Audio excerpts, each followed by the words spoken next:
Seorang perempuan tampak melambai ceria sambil menghampiri seorang laki-laki yang sudah terlihat bosan menunggu. Dengan napas terengah, ia meminta maaf, berdalih bahwa jalanan begitu macet. Tapi si laki-laki hanya mendecak pelan. Menurutnya, itu hanya alasan klasik. Ia sudah tahu kalau pasangannya itu pasti kesiangan lagi. Dengan nada menyindir, ia melarang pasangannya untuk ngemil larut malam, lalu bertanya, "Berat badan kamu nambah ya?" Alih-alih mendapat jawaban, sebuah pukulan mendarat telak. Catatan penting, jangan pernah menyinggung berat badan perempuan, kecuali kau siap kehilangan nyawa. Perempuan itu kesal. "Begitu caramu memperlakukan pacar sendiri?" Laki-laki itu membalas santai. "Pacar? Aku nggak yakin pacarku suka main tangan kayak kamu." Mereka pun tertawa bersamaan.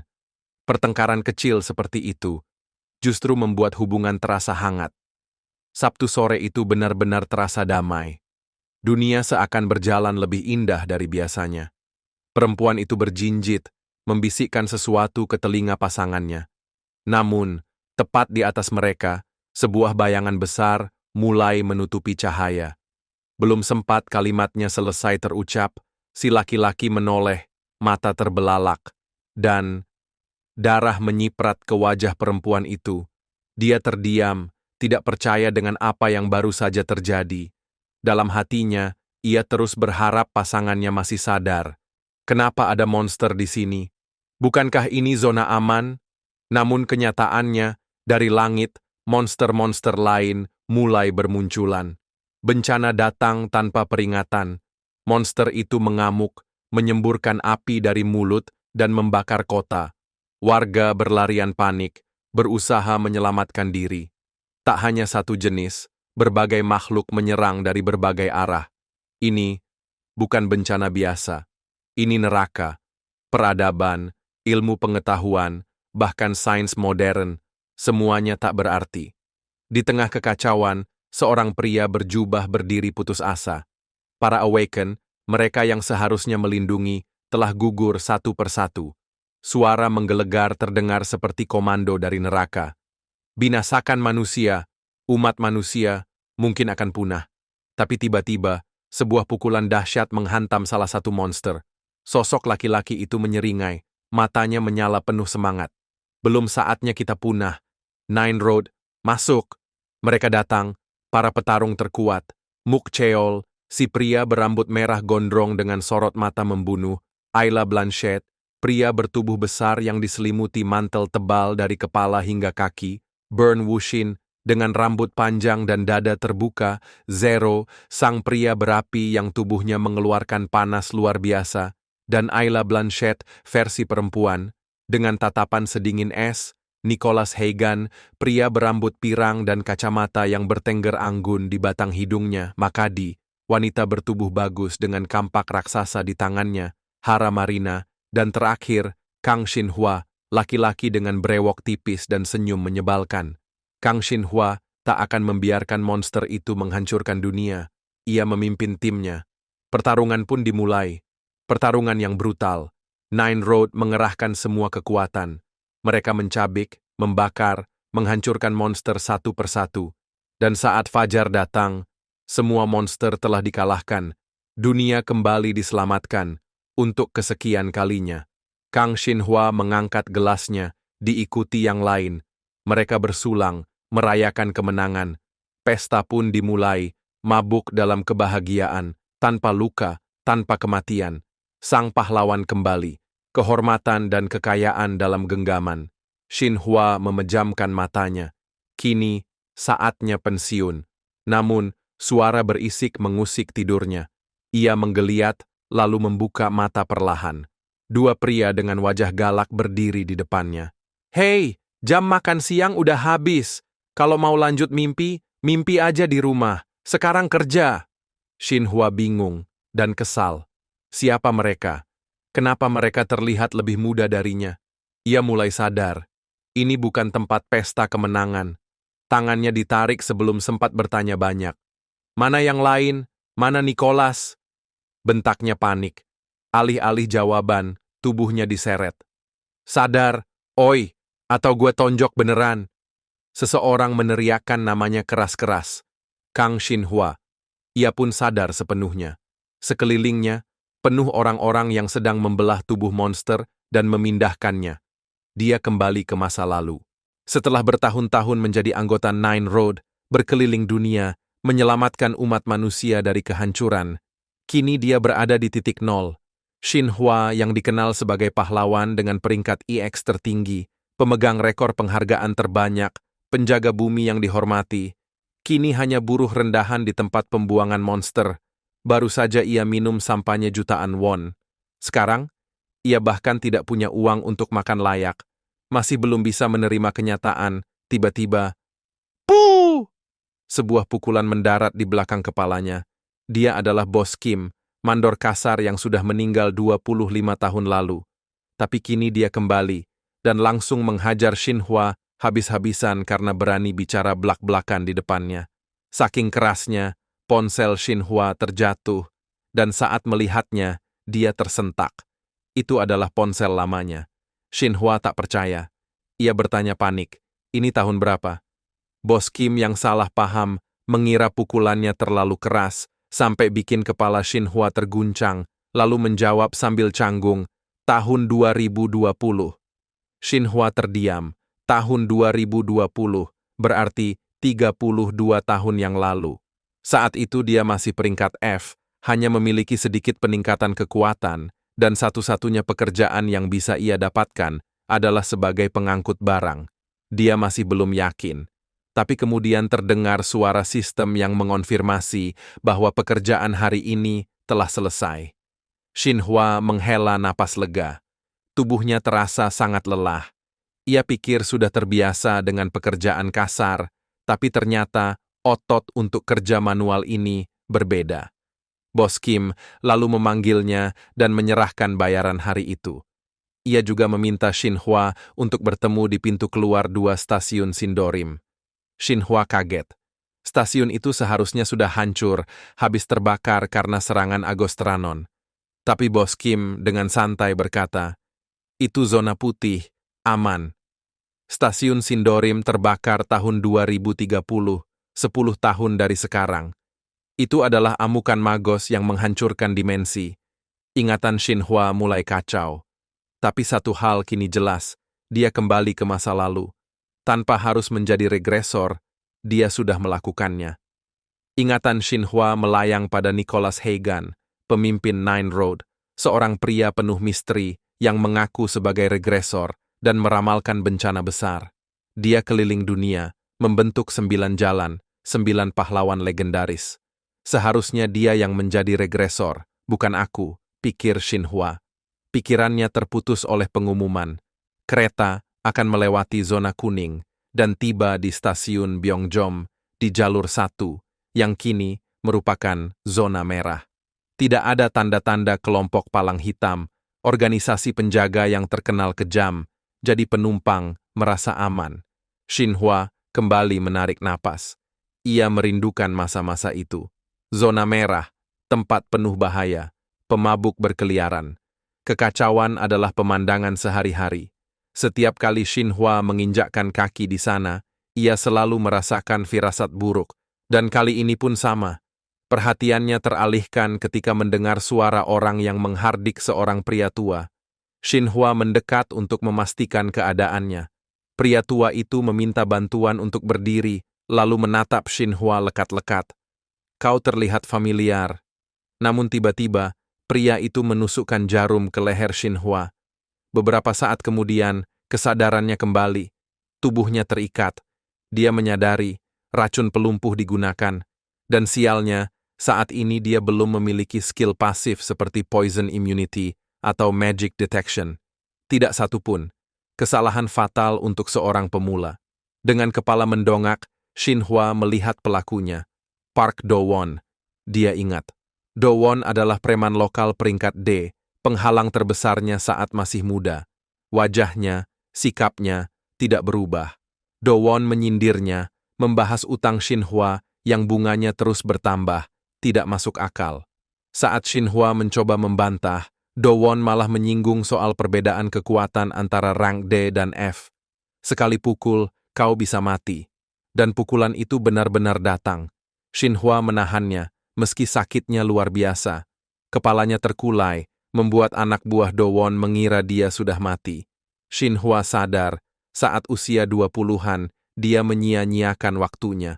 Hanya seorang pengangkut rendahan yang jadi samsak tinju preman. Dowon bosan.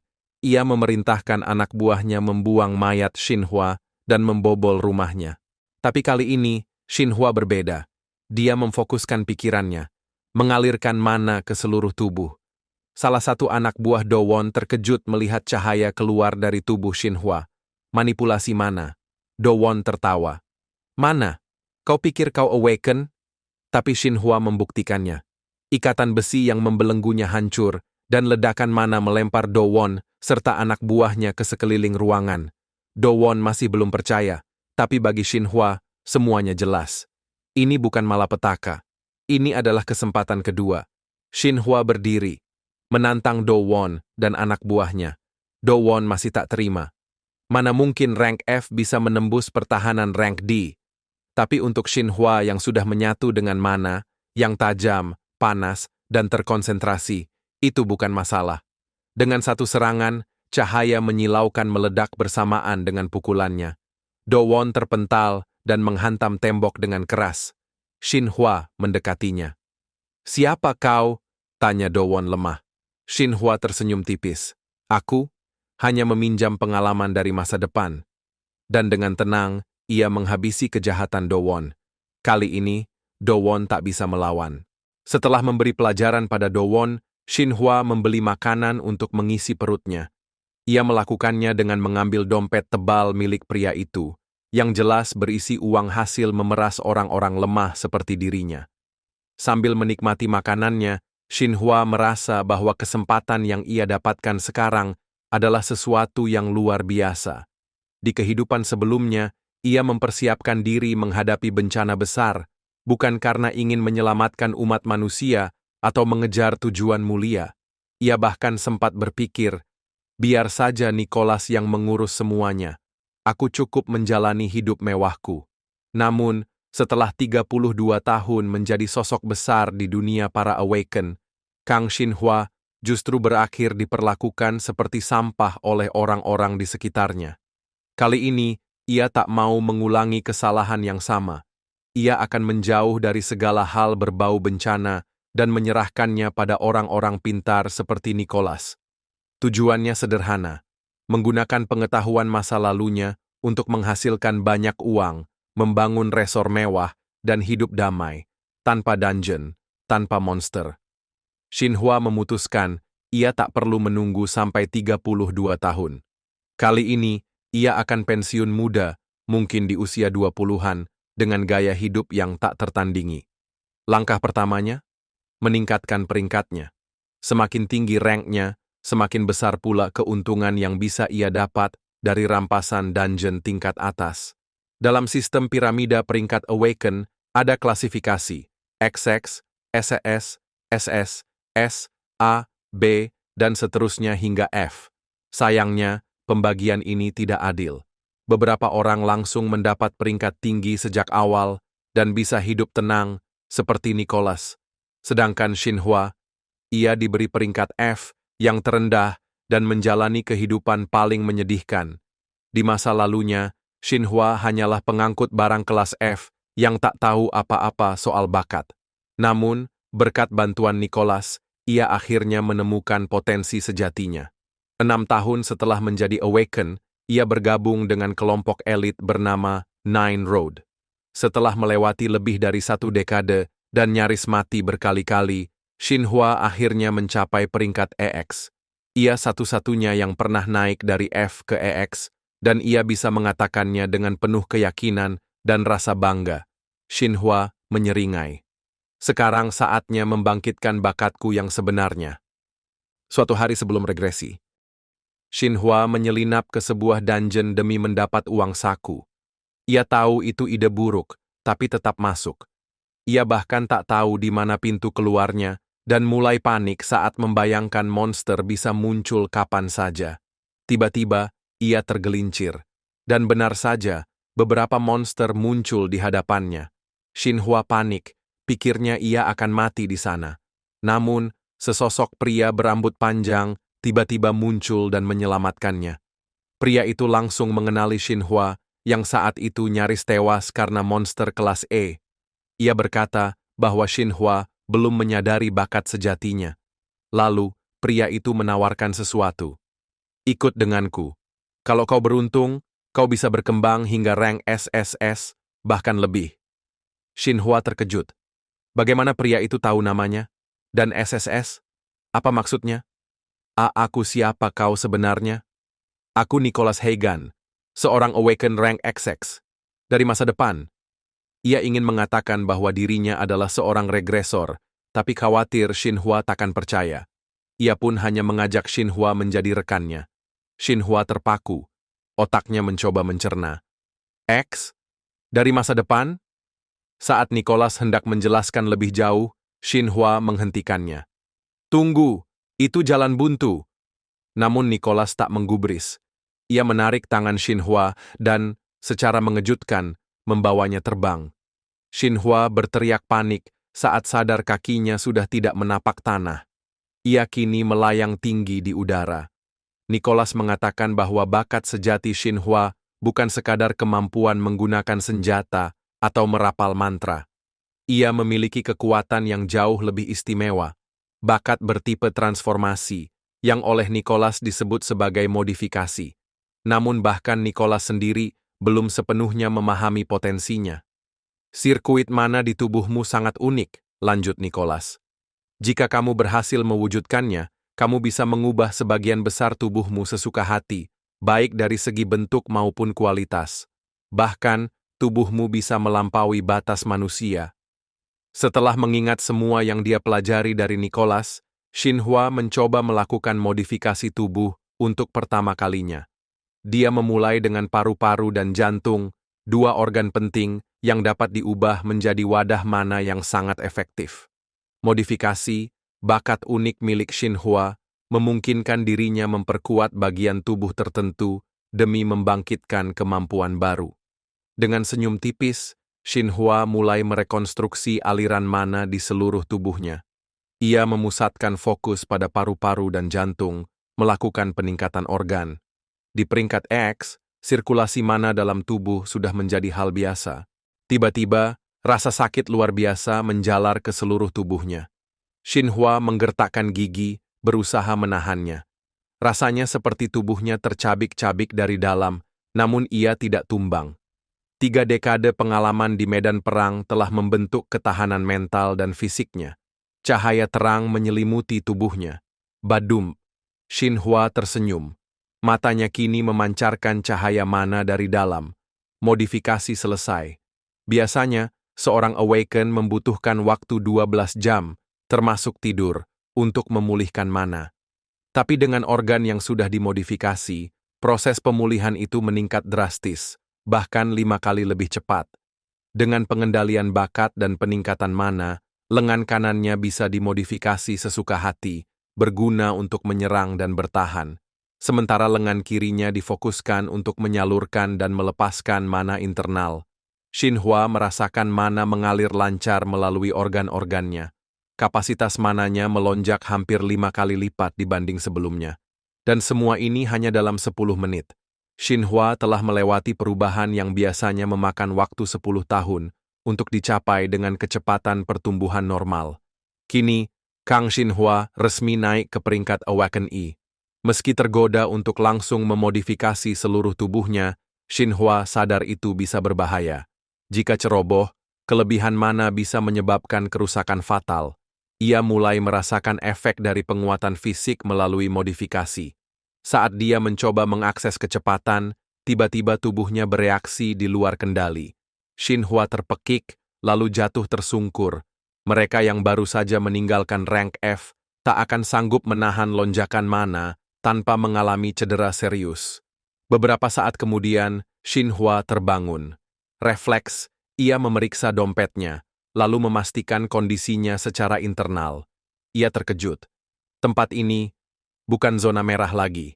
Efek modifikasi masih bekerja, dan mananya mulai pulih sedikit demi sedikit. Semangatnya menyala lagi. Xinhua memutuskan untuk melanjutkan modifikasi.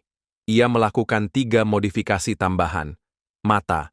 Bola matanya kini dimodifikasi agar bisa mendeteksi aliran mana yang terlihat. Ia juga menjadi kebal terhadap ilusi dan halusinasi. Lidah. Ia bisa mengubah komposisi air liurnya secara bebas, memungkinkan kemampuan unik termasuk penyembuhan atau penetral racun. Gigi. Kelihatannya sederhana, tapi kekuatannya luar biasa. Xinhua mengambil sepotong baja di dekatnya, menggigit, lalu mengunyahnya dengan mudah. Xinhua menyeringai puas. Dia telah membangkitkan kemampuan luar biasa, dan sekarang, dengan semangat membara, dia siap memulai hidupnya yang kedua. Suara alarm membangunkan Xinhua dari tidur lelapnya. Di kehidupan sebelumnya, ia tak pernah merasakan bangun sesegar ini. Di apartemen kumuh zona merah, lengan dan kakinya yang dulu selalu terasa sakit kini baik-baik saja. Tak ada rasa lelah sedikit pun. Memang, masa muda adalah yang terbaik. Bagi Xinhua, hari ini cukup penting. Seperti yang disebutkan Bos Kim sebelumnya, akan ada misi bantuan dari Universitas Teknik Sindorim. Penyerbuan dungeon bersama pihak kampus biasanya menjadi kesempatan bagus bagi para pengangkut untuk mendapat upah yang layak. Tapi kini, itu semua tak berarti lagi untuk Xinhua. Dengan penuh percaya diri, ia merasa hari ini adalah debut terkenalnya di kehidupan keduanya. Dungeon K848. Sudah lama sejak terakhir kali Xinhua menginjakkan kaki di sana. Di dungeon ganda itulah Magos, makhluk buas itu, bersembunyi. Di masa depan, Magos akan mengamuk. Tapi saat ini, ia belum tumbuh sempurna. Jika dibiarkan, Magos akan menyerap energi dimensi dan berkembang menjadi monster yang tak masuk akal. Xinhua tak bisa tinggal diam dan membiarkan kejadian itu terulang. Ini juga kesempatan bagus untuk menguji kemampuan tempurnya setelah proses modifikasi. Jika ingatannya benar, sebentar lagi akan muncul pemberitahuan pembatalan karena energi dimensi yang tidak stabil. Dan benar saja, sesaat kemudian, notifikasi pembatalan operasi muncul. Para pekerja di lokasi mengeluh, termasuk Bos Kim. Mereka hidup dari upah harian, dan sekarang pekerjaan dibatalkan begitu saja. So Jong-hyun, rank C, hanya membalas singkat, "Ya, memang begitu." Dia adalah ketua tim penyerbu yang seharusnya memimpin operasi. Karena keputusan tersebut datang dari KSA, Korean Awakened Association, mereka harus mematuhinya. Situasi menjadi sunyi, semua mencoba menerima keadaan. Jong-hyun menginstruksikan agar lisensi Dungeon K848 dikembalikan ke KSA. Tak ada gunanya lagi disimpan. Tapi Xinhua mengajukan diri. Karena lisensinya masih aktif, dia meminta izin untuk masuk sendiri. Jong-hyun menatapnya dengan sinis. Ia memperingatkan Xinhua, dia hanya pengangkut rank F. Tak lebih dari pengangkut nekat yang mencoba mengadu nasib dengan menjarah dungeon. Dungeon K848 adalah dungeon rank D. Itu berarti, untuk menyerbunya dibutuhkan minimal 4 orang dengan rank D. Apalagi dengan energi dimensi yang tidak stabil, tingkat kesulitannya meningkat drastis. Jong-hyun kembali menegaskan, Xinhua bisa saja mati di dalam. Tapi Xinhua tetap tenang. Ia bahkan mengaku penasaran dengan dungeon tersebut. Dan jika beruntung, mungkin bisa mendapat beberapa rampasan. Bos Kim ikut memperingatkan agar Xinhua tidak bersikap kurang ajar di hadapan tim penyerbu. Xinhua hanya tersenyum, mengakui bahwa mungkin ia sedikit berlebihan. Ia hendak menjelaskan lebih lanjut, namun belum sempat berkata banyak, Jong-hyun menyetujuinya. Ia mengizinkan Xinhua ikut, namun memperingatkan satu hal. Kematian misterius para pengangkut pemula di dungeon itu sudah sering terjadi. Xinhua tak gentar. Ia justru tertawa kecil dan mengucapkan terima kasih. Meski begitu, anggota tim penyerbu lain tetap menertawakannya. Tapi Xinhua tak peduli. Ia berjalan lebih dulu, meninggalkan mereka yang masih ragu akan kemampuannya. Sementara itu, yang lain malah memilih bersantai dan menikmati hari libur mereka dengan minuman. Saat menyesap minuman, Bos Kim sempat memikirkan Xinhua. Bagaimana kalau anak itu benar-benar menemukan harta karun langka dan jadi kaya raya? Tapi Jong Hyun langsung membantah. Itu tidak mungkin. Saat Shin Hwa melewati pintu masuk dungeon, ia akan dikerumuni oleh monster pembunuh, belalang sembah angin. Dan benar saja, beberapa detik setelah memasuki dungeon, suara nyaring kiri ririk, khas kawanan belalang mulai terdengar. Mereka adalah makhluk ganas yang menyerang secara berkelompok. Monster-monster itu berperingkat D, dan dengan lonjakan energi dimensi, kekuatan mereka meningkat drastis. Bahkan tanpa peningkatan pun, mereka bisa dengan mudah memenggal kepala manusia biasa, apalagi seorang pengangkut rank F. Namun kenyataannya, Shin Hwa berhasil melumpuhkan mereka satu persatu. Setiap serangan dibalas dengan serangan balik yang presisi. Ia sudah menduga akan ada penyergapan. Biasanya, setelah satu dari mereka dikalahkan, sisanya akan muncul dari titik buta. Tapi yang mengejutkan, kawanan itu tampak tak memiliki solidaritas sedikit pun. Dengan serangan kuat, Shin Hwa menerjang dan mengejek kecepatan mereka yang terlalu lambat. Tawa kecilnya menyertai setiap pukulan telak. Belalang sembah angin rank D itu jatuh dengan mudah. Shin Hwa merasa puas. Sudah lama sekali ia tidak bisa bergerak sebebas ini. Ia melayangkan tinju lainnya dengan sempurna.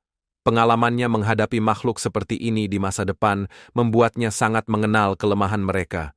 Belalang sembah itu lemah terhadap panas. Ia memfokuskan mana di tangan kirinya, lalu menyalurkannya sambil tertawa dan menyombong. Aku ini rank D, max level. Explosive Fist, Chapter 1. Transformasi, Explode, Flame Fist. Satu hentakan dan semuanya hancur.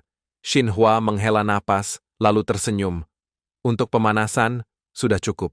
Sebab dia merasa pertarungan itu belum seberapa. Erangan sekelompok monster yang mengarah ke Shin Hwa terdengar menggema. Mereka mulai berlarian mendekat, masing-masing membawa kapak dan siap menyerang. Salah satu monster melompat ke arah Shin Hwa dan Shin Hwa langsung menangkisnya dengan tangan kosong. Pukulan penghancur, jurus pamungkas yang dipelajarinya beberapa waktu lalu dari seseorang bernama Muk Cheol. Monster yang bentuknya mirip kurcaci itu terlempar ke udara dan mengerang kesakitan. Jurus itu membutuhkan banyak mana, sekaligus menunjukkan seberapa kuat Shin Hwa sekarang. Sayangnya, dengan kondisi tubuh Shin Hwa saat ini, ia hanya mampu mengaktifkan jurus itu sampai tahap kedua. Namun, untuk monster kecil seperti itu, seharusnya satu tahap saja sudah cukup. Explosive Fist, First Stage, Explosive Fist, Strike, Explode. Monster itu langsung roboh, tak sadarkan diri. Rank Awaken Shin Hwa berdasarkan kapasitas mana hanya D. Namun, jika digabungkan dengan kemampuan modifikasi tubuh dan teknik pukulan penghancur, hasil keseluruhannya mencapai Chi. Bahkan, dalam hal serangan instan, Shin Hwa bisa bersaing dengan rank B. Shin Hwa menghela napas lega. Meski begitu, ia merasa ada yang aneh. Monster-monster itu terlihat lebih kuat dan ganas. Berdasarkan ingatannya dari masa lalu, anomali yang terjadi hari ini di K848 adalah pertanda. Tanda dari bencana besar di Sindorim tahun 2030 yang menewaskan banyak Awakener dan warga sipil. Semua itu disebabkan oleh magos yang mengamuk setelah melalui evolusi terakhirnya. K848 adalah dungeon tempat ia bersembunyi, mengumpulkan kekuatan, dan berevolusi selama 10 tahun. KSA mungkin tidak mendeteksi tanda-tanda apapun selama periode itu. Tapi menurut Shin Hwa, pasti ada alasan di baliknya. Ia mengambil batu kecil dan mulai berpikir. Harus melakukan sesuatu untuk menemukan keberadaan magos. Namun saat itu, Physical Modification Clairvoyance Shin Hwa merasakan keberadaan sebuah penghalang kuat di dekatnya. Ia tersenyum, melemparkan batu di tangannya, dan benar saja, terungkaplah ruang ganda tersembunyi, tertutup oleh energi dimensi. Inilah alasan mengapa KSA tak bisa mendeteksi pertumbuhan magos. Dengan penglihatan normal, tempat itu tak terlihat, karena itulah tak ada yang mengetahui keberadaannya. Shin Hwa menembus penghalang tak kasat mata itu dengan tangannya, menyibakkannya, dan berhasil menemukan pintu masuk ke ruang ganda tersebut. Tempat itu terasa sangat mengerikan. Suara auman tiba-tiba terdengar, membuat perhatian Xinhua teralihkan. Dari arah gelap, muncullah seekor beruang besar yang perlahan berjalan ke arahnya. Ia mengaum keras, menampakkan taring tajamnya. Bentuknya mengerikan. Kukunya bisa mencabik kulit hingga tulang dalam sekali serang. Xinhua sudah menduga beruang itu akan muncul. Anak buah Magos, beruang galak. Xinhua menyeringai. Haruskah ia menguji kemampuan beruang itu? Beruang itu juga tampaknya tak sabar.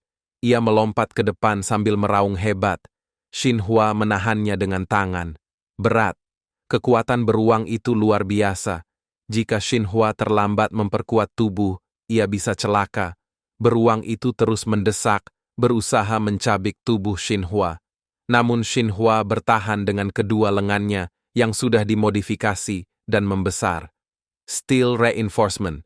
Beruang itu terlempar ke belakang. Gerakannya cepat dan naluri bertarungnya cukup tinggi. Ia menggeram keras, harus menghabisi manusia itu secepatnya. Xinhua mengejek, mengatakan bahwa beruang itu tak akan mampu bertahan. Mereka hanya akan membuang-buang mana.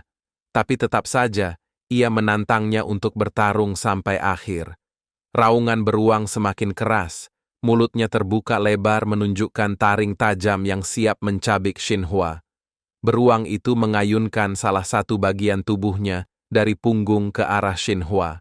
Tapi saat itu juga, toxification. Xinhua mengaktifkan kelenjar air liur yang sudah dimodifikasi untuk mengubah cairan tubuh menjadi racun. Ia menyembur air ludahnya ke arah beruang. Begitu terkena, tubuh beruang itu bergetar keras. Ia mengaum kesakitan. Xinhua langsung melompat. Ia tahu bahwa lapisan otot dan pertahanan aroma tubuh beruang itu jauh di atas rank C+. Karena itu, ia harus menghancurkannya dari dalam. Explosive Fist, Second Stage, Pressure Fist. Xinhua menghantam tubuh beruang, lalu memodifikasi tangannya menjadi bentuk seperti pedang. Ia mengalirkan mana bersuhu tinggi melalui lengan kirinya dan mengarahkannya ke kepala beruang. Satu tebasan, kepala beruang itu terpenggal dan tubuhnya roboh seketika, sesuai dengan ekspektasi untuk monster rank C+. Untung saja Xinhua cepat melakukan modifikasi. Jika tidak, ia tidak akan punya cukup mana untuk mengaktifkan Explosive Fist tahap kedua. Dan tiba-tiba, Xinhua terkejut. Sebuah artefak muncul di hadapannya, Invisible Ring, item langka rank C yang memberikan efek tembus pandang sementara pada penggunanya. Tak hanya itu, ia juga menoleh pada jantung beruang galak. Jika dikonsumsi, dapat meningkatkan kekuatan hingga 3 kali lipat dalam waktu singkat. Sangat berguna jika harus menghadapi Magos. Tapi di sisi lain, jika dijual, harganya pasti sangat tinggi. Xinhua ragu. Tapi ia sadar, saat ini ia tak bisa menahan diri untuk menyimpan kekuatan. Sementara itu, dari luar, Jong Hyun dan tim sudah memprediksi kalau Xinhua tak akan selamat. Itu semua tindakan nekat yang dilakukan Kang Xinhua sendiri. Bos Kim menimpali, ia bisa bersaksi bahwa pengangkut rang F itu bertindak sendiri. Seorang perempuan dari KSA angkat bicara. Ia berkata bahwa alat deteksi mana menunjukkan reaksi mana yang masih aktif di dalam dungeon. Dan itu adalah milik Kang Xinhua. Perempuan itu adalah Yun Byeol, Awakener rank C dan pemimpin tim manajemen cabang 7 KSA Seoul. Tapi bahkan ia pun bingung. Bagaimana bisa seorang pengangkut rank F bertahan sendirian di dungeon rank D selama lebih dari 1 jam? Bahkan sekarang, tingkat kesulitan dungeon itu telah naik ke rank C. Jong Hyun tidak percaya. Ia menyalahkan alat deteksi mana yang dianggap rusak. Tapi Yun Byeol tetap bersikeras. Alatnya tidak mengalami malfungsi. Ia yakin hasil deteksi itu benar. Kang Xinhua masih hidup. Meski begitu, dalam hati ia mengakui semua ini terasa mustahil. Ia penasaran apa yang sebenarnya terjadi di dalam sana. Secara logis, Yun Byeol masih sulit percaya. Peluang Xinhua untuk bertahan hidup sebagai rank F hampir mendekati 0. Mereka berpikir harus menyelidiki dungeon demi menjelaskan situasi dan menyelamatkan yang tersisa. Yun Biol ingin artefaknya dipersiapkan dan memutuskan menyelidikinya sendiri. Meski timnya melarang karena terlalu berbahaya, Yun Biol yakin dengan kemampuannya. Namun, saat ia menjelaskan skillnya, tiba-tiba terasa getaran hebat. Itu bukan gempa biasa. Yun Biol merasa itu adalah efek dari pembukaan portal dimensi. Ia langsung menduga bahwa bos dungeon telah dikalahkan, sesuatu yang menurutnya mustahil. Dan tiba-tiba, Xinhua muncul dari gerbang batas. Ia tersenyum canggung.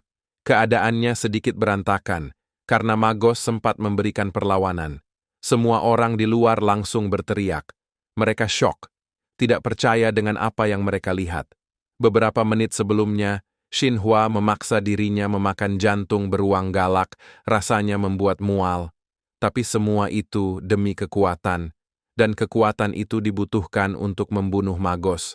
Dengan segenap tenaga, Xinhua menghabiskan jantung tersebut. Setelah siap, ia harus menyelesaikan sisanya.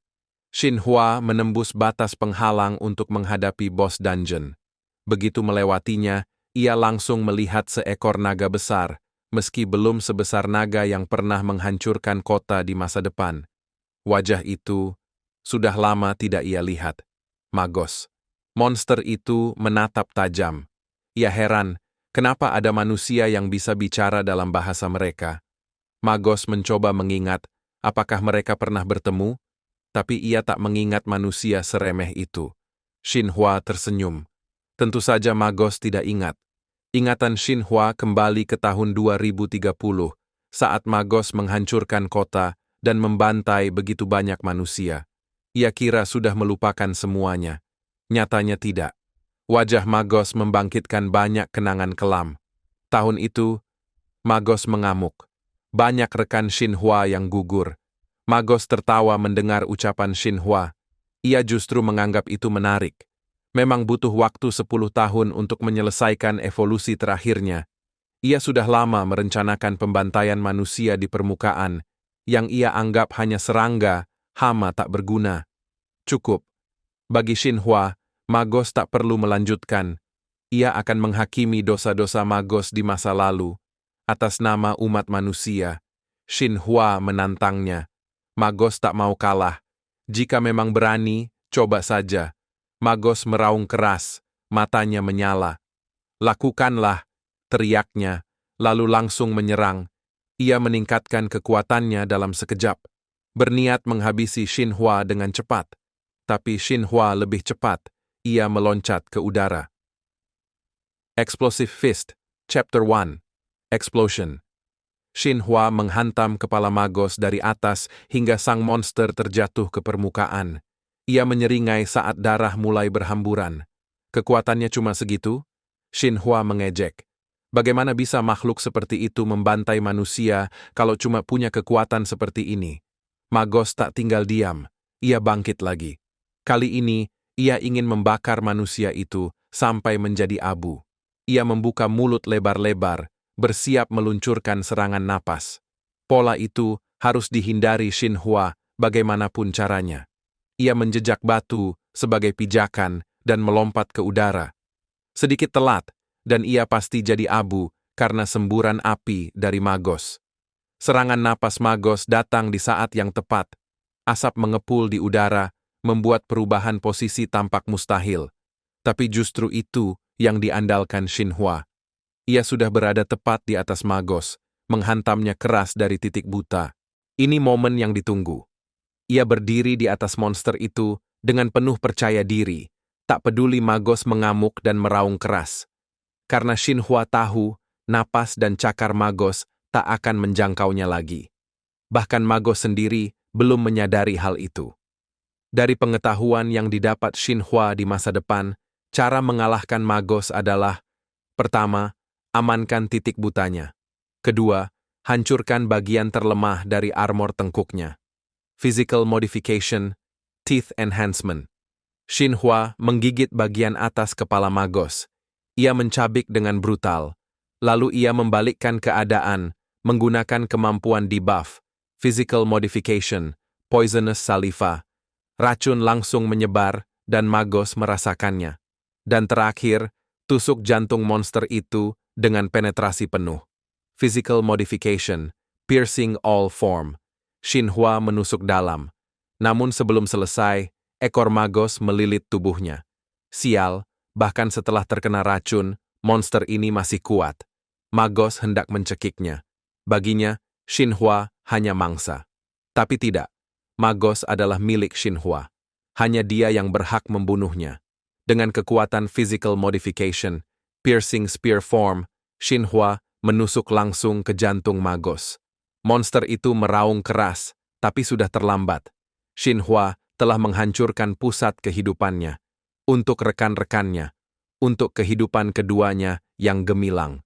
Xinhua melumpuhkan Magos saat itu juga. Raungan terakhir terdengar sebelum tubuh besar itu ambruk. Guncangan keras pun terasa seketika. Xinhua mencabut jantung Magos dan akhirnya bisa bernapas lega. Apakah ia baru saja mencegah bencana Sindorim? Bahkan mungkin kematian yang seharusnya terjadi? Ia memandangi jantung itu. Sedikit lelah, tapi ia tahu tak ada gunanya memikirkannya sekarang. Ia menggenggam artefak yang berhasil ia dapatkan. Kini, saatnya menikmati kemenangannya.